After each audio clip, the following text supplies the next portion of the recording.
Struggling to find events in your iPhone calendar? Let's learn how to search for them quickly and easily.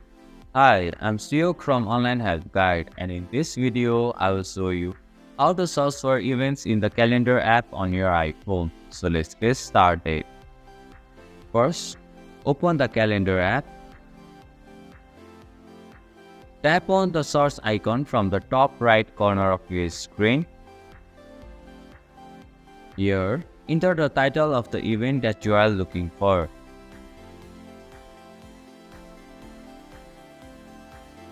As you type, the app will show a list of matching events. Once you see the event that you are looking for in the search list, tap on it to view the event details.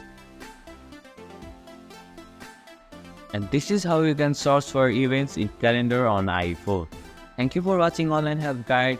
Hope this video was helpful. If it was, then hit the like button and comment down if you have any questions or feedback. Also, if you are new to our channel, please subscribe and hit the bell icon so that you don't miss our upcoming videos.